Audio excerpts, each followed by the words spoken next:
going to talk a little bit, and this is, again, is going to be very high level.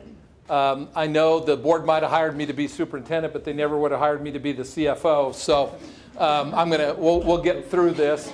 But even CFOs, school finance is so complicated that even most CFOs, business managers, go out and hire consultants to help them understand it.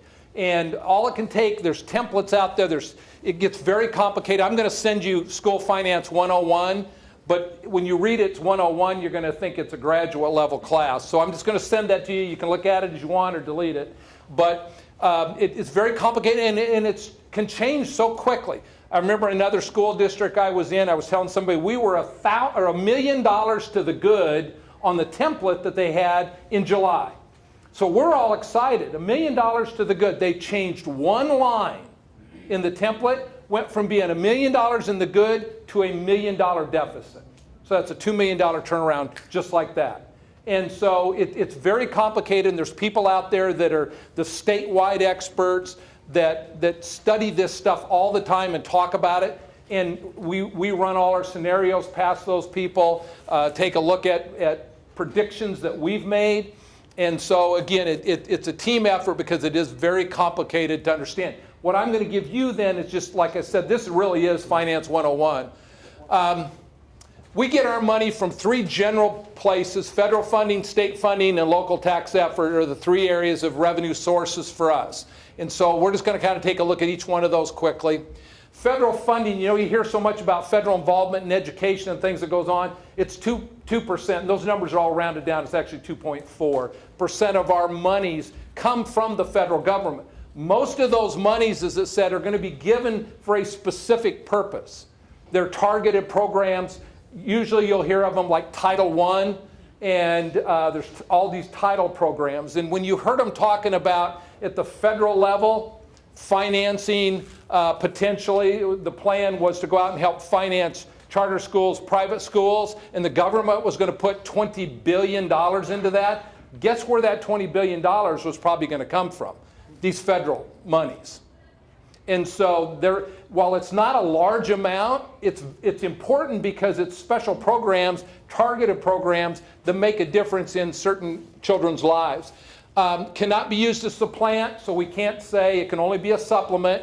We can't say, well, hey, we're getting this federal money, so we're not going to spend the local money on this. And that gets a little more complicated. They have a thing called maintenance of effort, meaning if you spent that money last year, you still have to spend that same amount of money.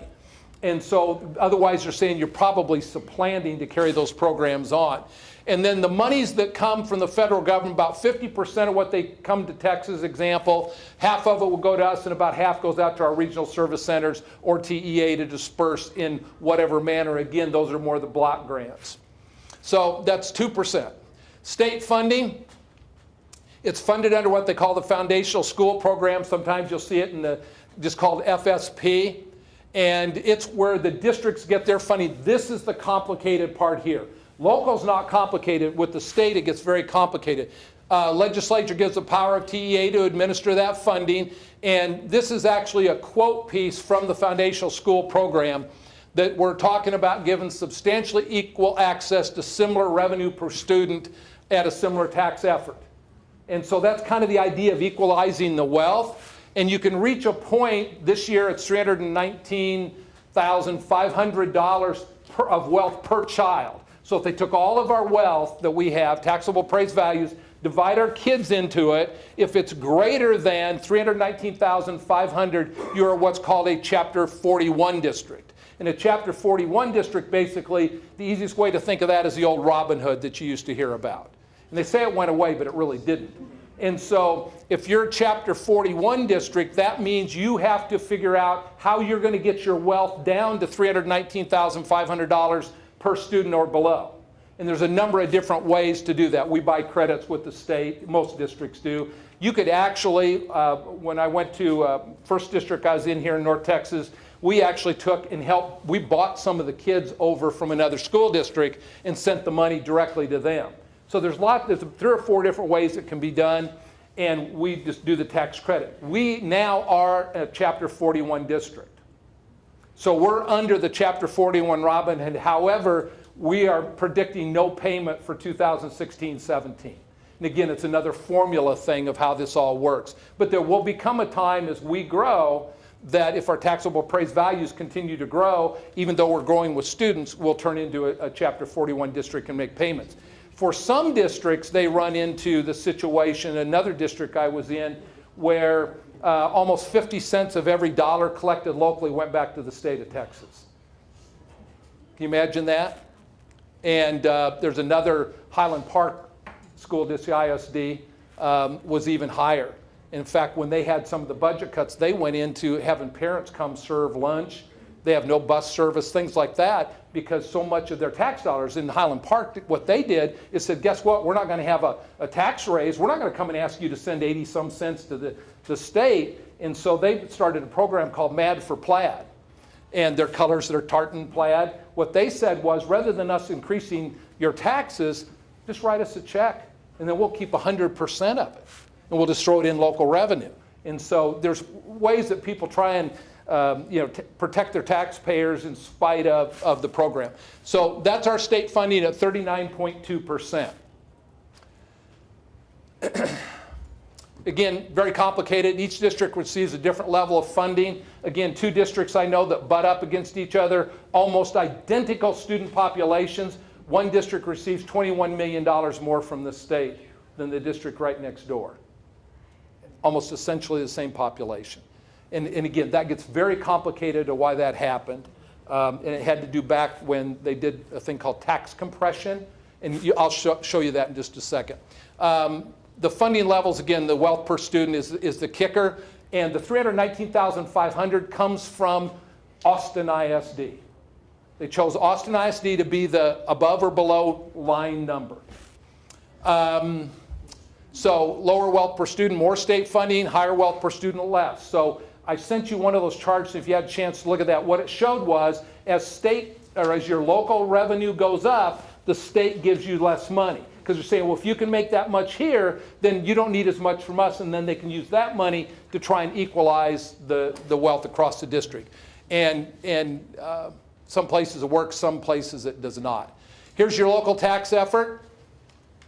58.8%, so roughly 60% of the monies that are revenue in this school district that come in come from local tax effort. There's a group that I didn't go into. We get money, some donations, some other ways that we get. It's just not enough revenue to include it in our basic funding.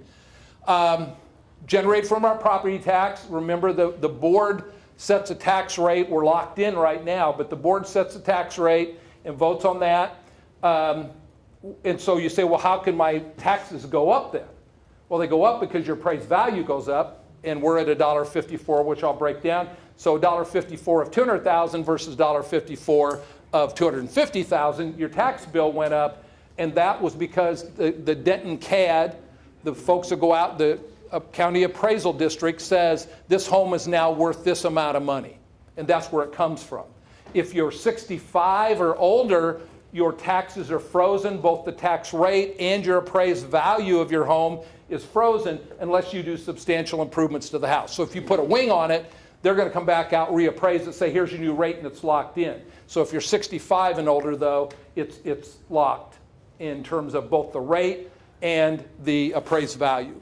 And they do that for obvious reasons, the people that are trying to retire and reach fixed incomes and all that.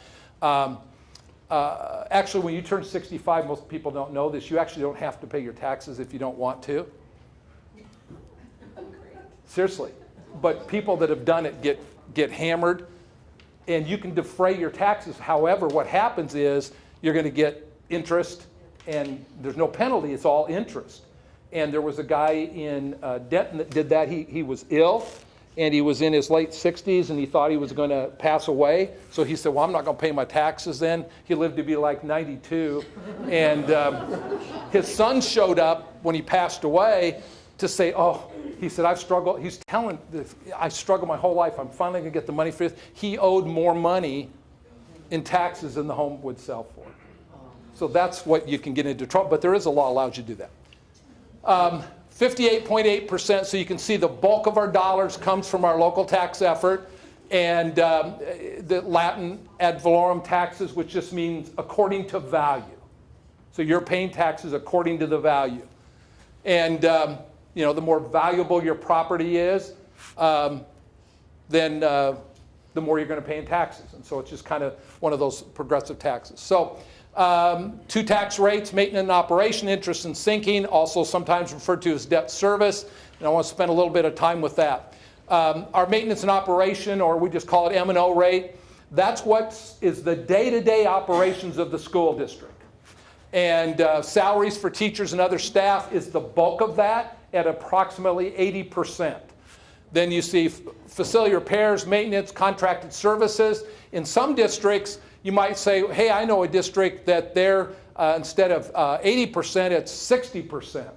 Well, what they've done is they've contracted a bunch of services out there. Food service contracted, their janitorial service, their bus service, their maintenance service, and so they're spending more money on that side than in salaries. So if you look at different districts, you might see some variance. But most districts are going to be 78 to actually a high of 84% is what you're going to see a range. Bus repairs, maintenance, fuel, food services, school supplies, materials to run school, and our second most expensive thing after salaries is utilities.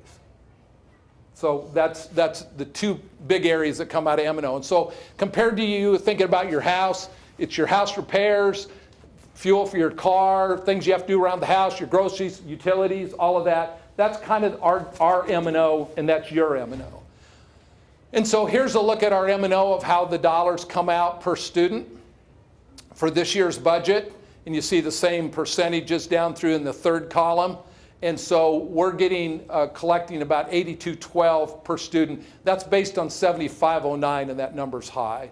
But that was what they projected, what they started with. So now the debt service, or the INS, those are the big ticket items. That's for us to go out and build new construction, renovating the buildings that we have. If we had to go out and buy land to put a school on, and we do have land to do a number of different things if we need to. Program-specific equipment, technology is a big expenditure many times that comes out of there, and school buses can all be financed. There's a few other things, but that's the main ones. And for you, new home purchase for most people, house renovation, buying the land for home, new things you might finance in terms of longer term, cars most likely, those kinds of things. So let's look at our local effort, the M&O. Board of Trustees passes that. INS side, those are used to repay debt. So we got those 2 different sides of the budget. Cannot be used for salaries. That's another one. Sometimes people will talk about, gosh, we just passed this big bond. How come we don't spend money over here? It's because you can't. It's locked in by law as to what you can spend those dollars on. So here's a little bit about local tax effort. In 2005, and they adjusted the number, and I can't remember the 2 years, 9 and 11 maybe, they did that tax compression, which basically the old tax rate used to be on the M&O side $1.50. On the INS side, it was 50 cents. So you could actually go up to $2. The state compressed the tax rate from $1.50 by 1/3. And so it went to $1. And then it gets real complicated after that. Some districts were what they call fractionally funded, which means if you were below $1.50, you weren't at the cap, and they said you have to cut by times 0.667, you actually ended up with a tax rate below $1.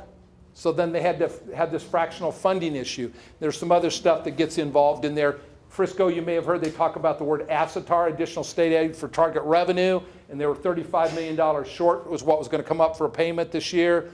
Well, that's all part of this whole compression deal. And so what they did is they came out and compressed it to $1. But what they said is the school board, without approval of the community, has the ability to raise it 4 cents. Just on their own, they can say, we need this extra 4 cents, even though it was capped at $1. And so most districts did that almost immediately in terms of approving that. How it works, and again, this is in the Finance 101 if you're interested in it, but we get funded different on the next 2 cents and the next 2 cents, and they got all kinds, you'll see all that in there if you're interested in that, about how we get funded. And that had a lot to do with when we did a TRE, had a lot to do with that, because what they do is if you have local tax effort, they reward you. When we did the TRE, we ended up with about $1.2 million more without raising the tax rate, simply because we moved it off of the INS side over onto the M&O side through voters. If the district wants to raise beyond this, what actually is really the $1.04, you can go as high as $1.17. But how you do that is you have to have the TRE, the tax ratification election, which we did, but we moved pennies off of that debt service side over onto the maintenance and operations side. Because in reality, and our board did a great job of recognizing this, we were at 50 cents.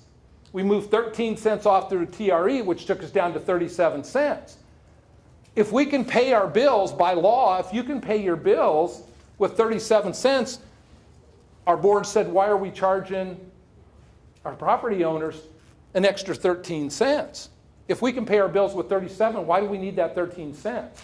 And so that was one of the things that helped them to make the decision from the taxpayer standpoint, is to get it off of that side and get it over where we actually can do more good things with it. INS capped at 50 cents, and for that we have to have approval to be able to move that up, because we have to acquire additional debt to collect those monies. If you ask how it got to 50 cents and didn't drop down, it's because they raised it to that rate to pay the bills, but then as certain things happen that Derek may talk about, refunding and ways to save money, which refunding a bond is just much like you go out and refinance your home at a lower rate. And so you can save many times millions of dollars. So that's kind of where we're at with those. Here's our current rate. We're at $1.17, which was because of the TRE. Our INS debt service rate at 37, and our total tax rate is $1.54. So just using a $200,000 home, basically, I'm taking out the homestead exemption and all that, and said you came up at $200,000, you pay $3,080. And then again, as your home goes up more and more in value or drops in value, I was in another district and somebody's talking to me that lived in an $8 million house, and they said, what can I do to cut my taxes? And I said, sell it and buy a $4 million house. It'll drop in half. So there's where we're at right now. If you want to know where that rate's, that's on our website. We have in fact, I defy you to find a school district that's more transparent than us in finances. I've sent you all those links. There is nothing. You can find anything out you want, and if you can't find it, you call our CFO, email him, and he'll give it to you. So we want to be transparent. That's a responsibility that we have, and our board, in fact, that's one of their goals, is ensure that we are very transparent. So that's something that our CFO and myself both deeply believe in anyway. So that's kind of where we're at with that. Here's the tax rate history for you. See what the tax rate was in 0203? It was $1.71, because remember the cap was $2. So you could have gone $1.50 here, and you could have gone 50 cents there for $2. And then if you look at how stable it's been since 09, I just jumped back to 0203. Since 09, it's been stable and still at $1.54. So it's done a good job. And then you see the TRE, the drop right here, the transfer of the 13 cents. Took it off of there and put it on over here. This allows, that money's extremely flexible. This extra 13 cents on our taxable appraised value would have gone into a savings account. And so I don't know that taxpayers are particularly interested in building a debt service savings account. So that's why our board made that decision to go out for a TRE, and it passed at 80-some%. And you wonder why it wouldn't pass at 100 if it doesn't impact anybody. There's certain people, they hear the word tax, they're going to vote no. They could even vote no if I said, hey, we're going to give you a tax refund of $5,000, but you got to vote on it. You know, there's people who would vote no because the word tax is in it. And we all understand the sensitivity of being as efficient with our taxpayer dollars as we can be.